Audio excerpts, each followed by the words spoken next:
Elle n'est pas belle la vie. Certains éléments essentiels ont été dit avec force et rappelés avec force, notamment sur le pilotage, sur la gouvernance. Est-ce qu'il faut un pôle alimentaire à l'échelle du bassin grenoblois ? Alors, à l'échelle du territoire, sûrement. En liaison avec les territoires voisins aussi, parce qu'on travaille beaucoup. Aujourd'hui, on travaille beaucoup avec le Voironnais et le Grésivaudan, mais on est en contact avec CDDRA, Sud-Isère, c'est-à-dire l'Oisan, la Matésine, le Trièves. Et je crois qu'on a besoin de s'adapter à la vie d'aujourd'hui. Gérard Seglovat, le mine, les abattoirs, la légumerie, il y a 3 gros outils sur l'agglomération grenobloise. Est-ce qu'il y a de la place pour tout le monde ? Je crois qu'il y a peut-être moyen de laisser les outils en place à condition qu'ils soient bien coordonnés. Et l'élément majeur, et qu'on a échangé tout l'après-midi, c'est un problème de gouvernance. Il faut un pilote, parce que je crois que après ces travaux, ces réflexions qu'on conduit, s'il n'y a pas un pilote qui sort pour organiser les choses, on n'y arrivera pas.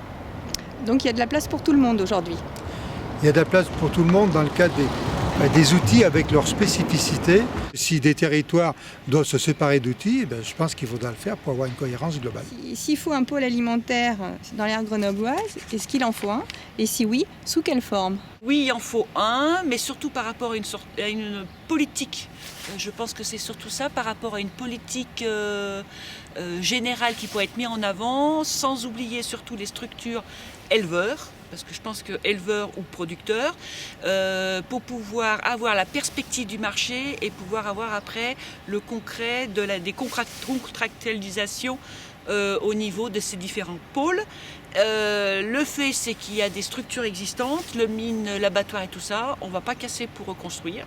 Il faut utiliser, moi je suis d'accord pour dire qu'il faut utiliser ceux qui existent et faire un réseau, et surtout que les gens se connaissent mieux les uns aux autres. Il y a la légumerie, la bague, le mine. Est-ce qu'il y en a un de trop sur les 3 ? Non. Moi je considère que les 3 sont complémentaires.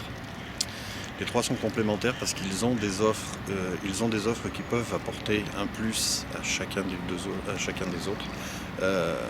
Le mine rayonne sur l'agglomération principalement, alors sur la métropole certes, mais principalement sur l'agglomération.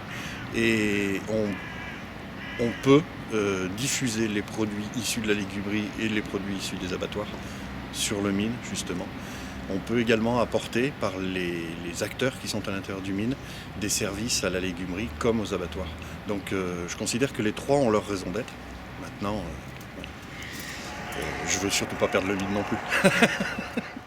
Ce qui est important aujourd'hui, c'est de mutualiser ces outils afin de pouvoir fournir sur une plateforme, même si elle est que virtuelle, cette plateforme, nos produits de proximité. Et là, par contre, pour qu'on puisse enfin fournir, que ce soit des cantines, que ce soit des EHPAD, que ce soit, je dirais, pour réellement nourrir nos citoyens en proximité.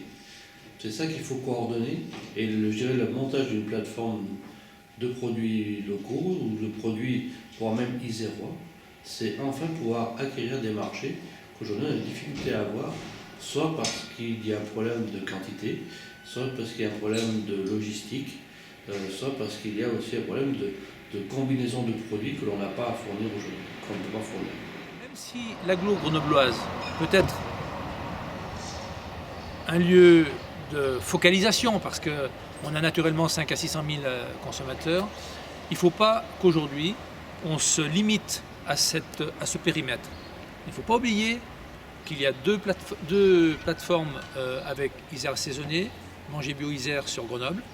Il y a Récolté qui se trouve sur le Nord Isère. Il faut aussi que ces partenaires-là rentrent en connexion. On ne peut pas oublier non plus la spécificité de l'abattoir de la Mure. Il faut qu'on aplatisse un peu nos égos de qui va tenter de survivre, mais qu'on bâtisse un projet qui ait vraiment l'ambition de servir des cibles. On cible quoi ? Je pense que notre démarche, elle doit promouvoir l'Isère bien au-delà des marques de qualité qu'on a aujourd'hui. Et c'est un peu la ligne de fuite que je mets à ce projet, qui doit, après avoir fait cette mission de rassembler et de faire émerger, il faut aussi qu'on envoie un signal fort sur ce qu'est l'Isère dans sa diversité, mais dans sa richesse.